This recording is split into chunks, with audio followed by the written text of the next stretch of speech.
All right, hello. My name is Vav, and this is the project that I did for the Rusty Quill Big Bang 2022. I feel extremely silly doing this right now. I'm literally sitting in my basement at midnight because I don't want to wake up my housemates, and talking is weird. Why am I talking? Who talks to people? I don't. But I'm doing this because I wanted to share about the book that I made. So this is a compilation of ZaliaChimera's 3 previous Big Bang projects, and they all go under the series entitled The Erotic Adventures of Jonathan Sims. And I actually specifically requested this project because the first fic in this series was actually the reason that I got into the Magnus Archives fandom in the first place. I had been looking for fics on AO3 that were tagged non-sexual kink, and I found a few in the Penumbra podcast fandom, and which then brought me to the Magnus Archives because there's some overlap of fans in those two fandoms. And when I found this fic, I was immediately entranced and charmed by Zalia's portrayal of Elias as a professional dom and his relationship with John. And I had no idea who these characters were, what the podcast was, but I was just instantly into it and searched for fics of John and Elias. Like, I was obsessed with them after that. And it wasn't until like 3 or 4 months later that I actually listened to the podcast, because I wanted to write some fic of John Elias, and I was like, I should probably listen to the podcast if I want to write fic of them. And that was the beginning of my involvement in the fandom in general, and this is like the first fandom that I've ever really been involved in fully, like socially, and like made friends and like met people and really entrenched myself in it. And this fic series was the beginning of that. And so I feel really like emotionally attached to this. And it's not just that, but the story itself, that is really important to me. The way that John, his experiences with asexuality, but still being into kink, are so normal and okay in this universe. The way that that his boundaries are always respected and cared for, and not just by Elias, but by Martin too, that he's surrounded by all of this positive energy and like the reassurance always that his experiences are normal and to be accommodated, and not it's not something that makes him a burden, which is something that I'm used to experiencing in real life, and is why it was so nice to read this, that it's just like it's a place that can exist that I had never felt before then was really accessible. And so to see this these healthy relationships portrayed in this way is really important to me. Like, I cried multiple times reading both the previous fics and the most recent one that is mostly focused on Elias's experiences, which was cool too to read.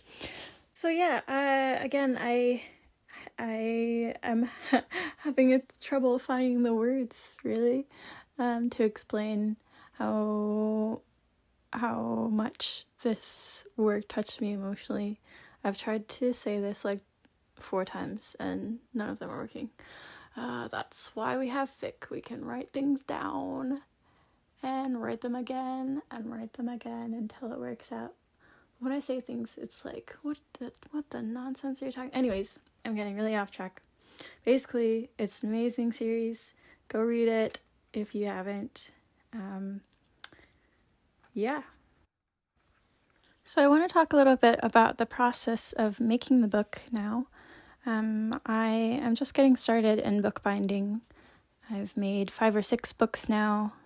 I can't remember how many I'd made when I was making this one. I've made a few since then.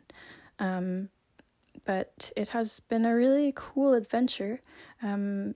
I was thinking about making a little bit of a series of videos, just talking about my adventures in learning bookbinding, because I think that there deserves to be a little bit more content out there of showing the process of learning it, because all of these videos that I've seen on YouTube so far are like here's my ASMR calm bookbinding, and it's like super aesthetic and nobody ever makes any mistakes, and it's like all the most beautiful, perfect thing you've ever seen. But it's hard, man. Like, there are lots of ways that you can screw up. I will admit that there's some level of forgiveness when you're first putting the book together, because once you glue everything together, you kind of can't see a lot of the mistakes that you made. But anyway, I want to show a little bit of the messiness of the process, you know? So you can see a little bit of it here, actually.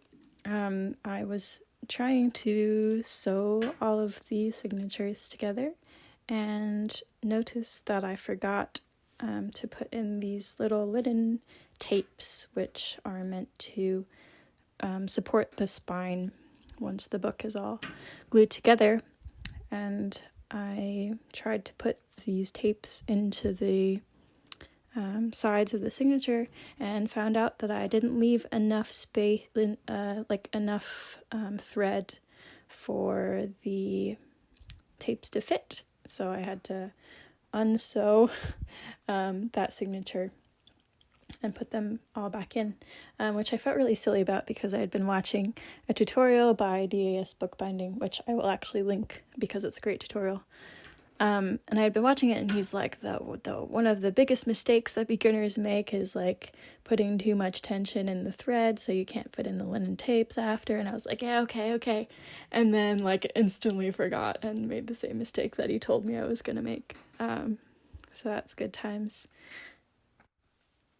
There's another little mini disaster that I had later on, but I want to talk a little bit about doing the typesetting first before we get to that part of the video.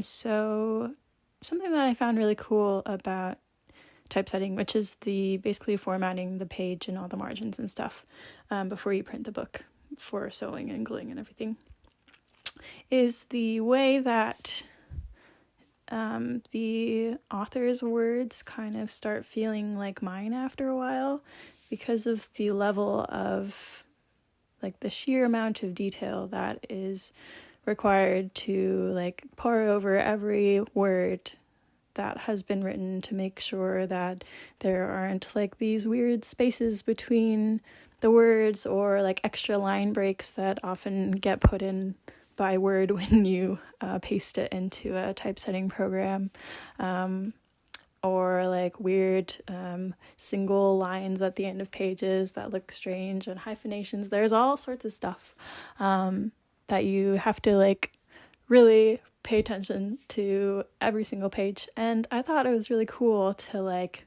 absorb like the style of authors that I admire, like not just Zalia, but I've also done Fly's Erotic Archives, and it's just a really cool way to like dive into the style of someone else's writing and really feel like I'm putting it on like a coat. I'm putting it on like a coat, and it's a way to like experience other ways of like seeing the world and of describing the world, which I feel like improves my own writing in a really weird, like osmosis or like implicit way. I guess it's kind of like how when you're an artist, they tell you to like copy other people's styles, and it's kind of a cool way to do that, just typesetting someone else's book without even having to like explicitly copy it. It just happens in your brain in the process of making it so you can print it into a book. Yeah, it's cool. You should bookbind. This is the whole point of this video, is everyone should make books. Alright, so this is part 2 of fucking things up. So this is me making the cover.